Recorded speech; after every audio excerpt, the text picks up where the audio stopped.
Comment savoir si mon mari souffre d'un dysfonctionnement sexuel? Alors, bienvenue dans Vie de couple, votre nouvelle émission qui parle des conditions de vie des couples. Alors, toujours piloté par votre serviteur, le général Diarré, votre sexologue le plus apte, le plus hip, le plus hop, le plus proche de vous. C'est toujours un réel plaisir d'être en face de cette caméra pour vous exposer des sujets sur la sexualité, de développer des thèmes sur la sexualité. Oui, afin que l'information soit accessible à tous. Voilà. Avec les secrets du sexe, c'est l'information de la sexualité proche de la population. Alors, avant d'entamer notre émission ou avant de développer notre sujet d'aujourd'hui, si tu n'es pas encore abonné, alors c'est écrit à ta droite s'abonner. Voilà, il te suffit de cliquer là-dessus. Et tu attends un moment. Il y a une cloche. Je ne sais pas s'il y a une liste. Il y a une liste de cloches qui va s'afficher. La première cloche, là où il y a les parenthèses à côté, tu cliques là-dessus afin de recevoir toutes les nouvelles vidéos que nous allons balancer, afin que tu puisses être proche de l'information. Car avec les secrets du sexe, c'est toujours l'information et les informations. Allez, vas-y. Allez, abonne-toi. Vas-y, tu peux le faire. Allez, vas-y. C'est fait? C'est fait. Super. Alors, bienvenue dans la famille des connaisseurs du sexe. Comment savoir si notre homme souffre d'un dysfonctionnement sexuel? Tout de suite dans le sujet du jour. Donc, c'est parti pour le sujet du jour. Tac, tac. Sujet du jour.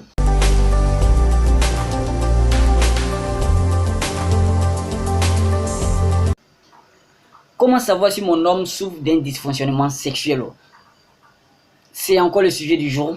Alors, comme toujours, on va essayer de travailler, on va essayer de développer notre exposé en fonction d'un plan. Alors, je vous affiche le sommaire. Donc, voilà le sommaire. D'abord, on va voir en premier point les conseils. On va donner quelques conseils d'abord avant d'entamer notre sujet. Et en plus, on va rentrer dans l'explication du sujet. Voilà, dans l'explication du sujet. Ok, donc l'explication du sujet, c'est tout de suite. Donc, on passe d'abord, comment dirais-je, au conseil. Donc, c'est tout de suite, les conseils. Ah. Alors, comment savoir si mon homme souffre d'un dysfonctionnement sexuel? C'est simple. Alors, on va donner quelques conseils qui consistent à faire quoi? Il faut savoir d'abord que les dysfonctionnements sexuels, ce sont les troubles qui nuisent à l'activité sexuelle. Ils empêchent le bon déroulement de l'activité sexuelle chez l'homme, bon, chez l'homme comme chez la femme. Mais ici, ce qui nous intéresse, c'est chez l'homme. Voilà. Donc, pour les dysfonctionnements sexuels, on peut voir l'impuissance, on peut voir, comment dirais-je, trouble d'érection, on peut voir, comment dirais-je, petit pénis ou un pénis qui est trop gros, et puis on peut voir aussi, comment dire, l'éjaculation précoce. Voilà, l'éjaculation précoce. Donc, ces 5 éléments-là, on va essayer, dans nos explications, on va essayer de savoir comment les détecter, comment savoir si notre homme souffre de l'un de ces facteurs. Ok? Voilà, c'est à travers le comportement. Donc, on va étudier un peu le comportement de l'homme. Donc, on parle ici de la psychosexuelle. Donc, aujourd'hui, l'étude d'aujourd'hui est basée sur la psychosexuelle. Très bien, les gars, les amis. Donc c'est bien de savoir aussi que lorsque on constate que notre homme souffre d'un dysfonctionnement sexuel, c'est pas la peine de le blâmer, c'est pas la peine de se moquer de lui, de le gronder. Non, on fait pas ce genre de choses. Quand vous constatez que votre homme souffre d'un dysfonctionnement sexuel, c'est le moment de lui montrer que vous le soutenez, c'est le moment de lui montrer que vous êtes avec lui dans le meilleur, pour le meilleur et pour le pire. Voilà, c'est en cela qu'on prononce cette phrase, pour le meilleur et pour le pire. Donc, montrez-lui que vous êtes avec lui, quelles que soient les difficultés. Donc, voilà, donc n'essayez pas de vous moquer de lui, parce que plus vous vous moquez de votre homme, ou soit quand vous lui dites par exemple tu es nul, par exemple ton pénis est petit, ou bien il ne peut pas continuer comme ça, ou bien tu ne sais pas faire l'amour, ou bien ton pénis est trop gros, moi ça ne m'arrange pas, tout ça là. Donc du coup, c'est comme vous êtes en train de le chasser. Vous êtes en train de le chasser sans vous en rendre compte. Voilà, sans vous en rendre compte. Donc vous êtes en train de le chasser, c'est pas bien. C'est pas bien. Donc, le meilleur des cas, c'est quoi? C'est de le soutenir, essayer comment dirais-je, de lui faire comprendre que vous êtes avec lui, que vous allez l'aider à trouver des solutions. Voilà.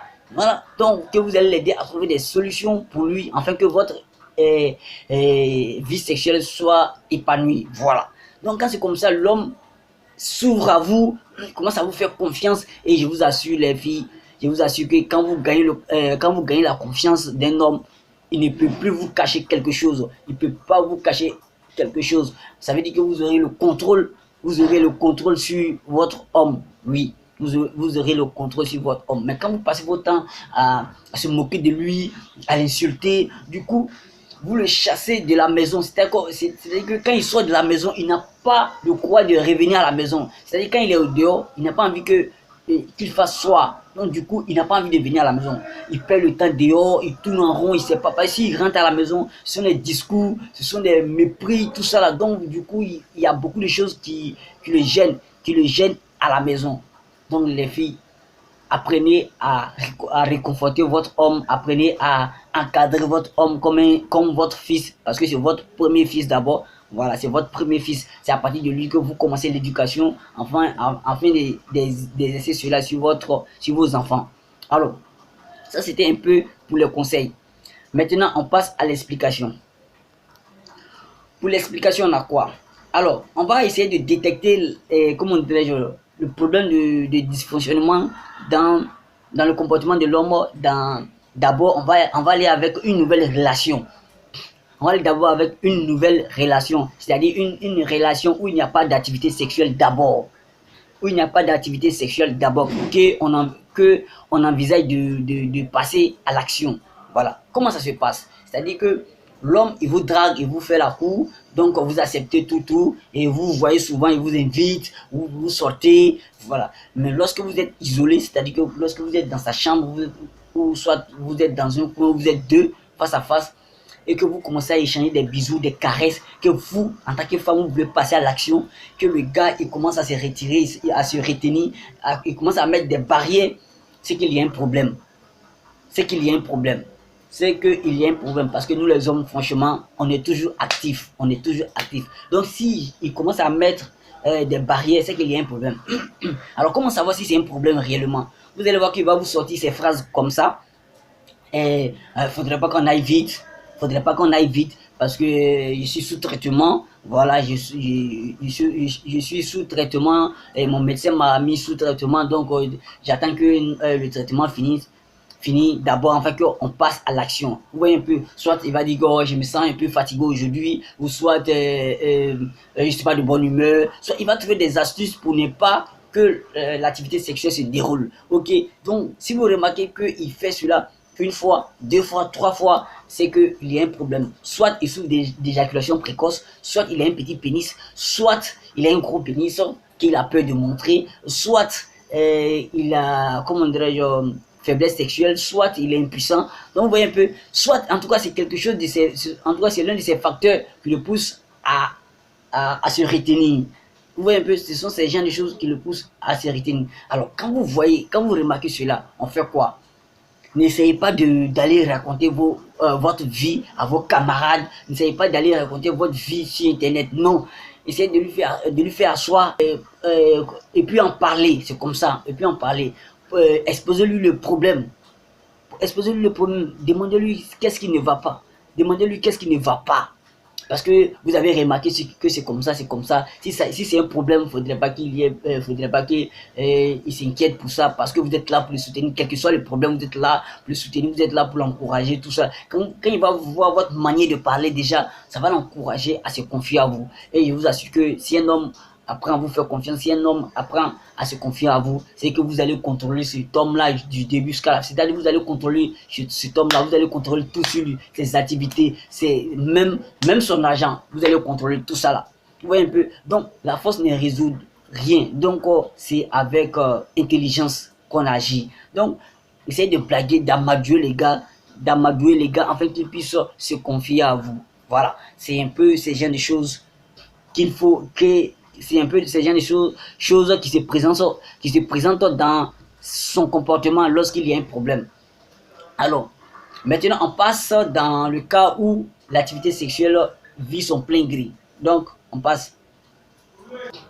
Pour maintenant, on est dans la vie où l'activité, dans une relation où l'activité sexuelle est active, où l'activité sexuelle vit son plein gré. C'est-à-dire quoi? On est déjà marié ou on est ensemble, on a déjà des rapports. On a déjà des rapports il y a bien longtemps. Et maintenant, on remarque que notre homme commence à être bizarre. Soit vous couchez aujourd'hui du pas, il fait pia 2 minutes, 3 minutes.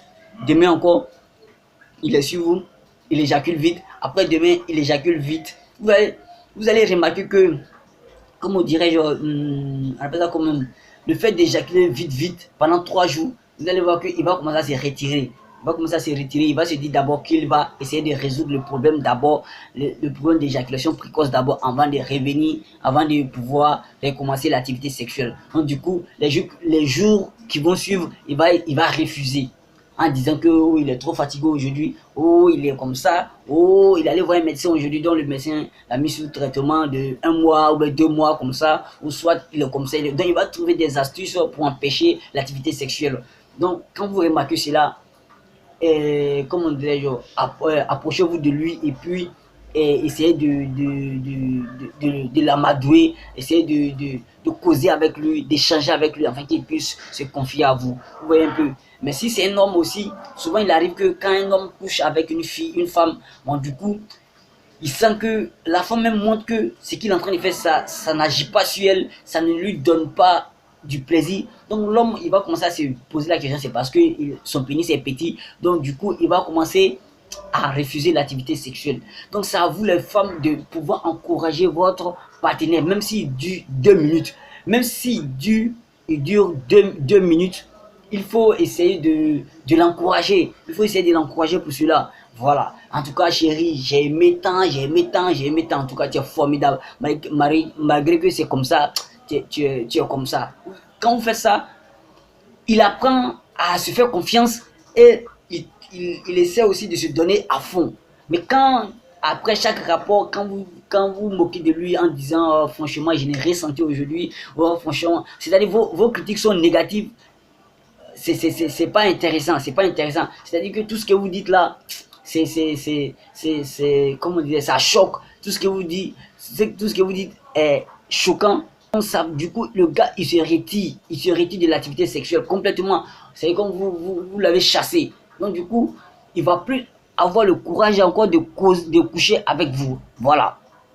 Alors, c'était un peu quelques conseils que je voulais vous donner, quelques astuces, comment détecter un peu si notre homme souffre d'un dysfonctionnement sexuel. Donc, on a dit que soit il va trouver des astuces, soit je suis malade, je suis sous traitement, je suis comme ça, je suis fatigué, je suis comme ça. Donc, il va toujours trouver des astuces comme ça. Si vous remarquez cela pendant 3 jours, 4 jours comme ça, c'est si vous remarquez votre homme vous refuse le sexe pendant 3 jours, 4 jours, c'est qu'il y a un problème. Les filles, c'est qu'il y a un problème. Donc, c'est à vous de pouvoir connaître la bonne technique pour pouvoir vous approcher de votre homme, pour pouvoir comment dire, lui soutirer ces informations afin de remonter cela. Donc, quel que soit le problème qu'il a, n'essayez pas de vous moquer de lui, essayez de surmonter cela ensemble. Donc, c'était le général Diarrhée. J'ai été ravi de faire cette vidéo. Si ça t'a servi, alors partage cela, partage la vidéo à tes amis, à tes proches, afin que ça puisse aider d'autres personnes. Alors, ciao, ciao, le général Diarrhée, je suis ravi. Abonnez-vous, c'est ça.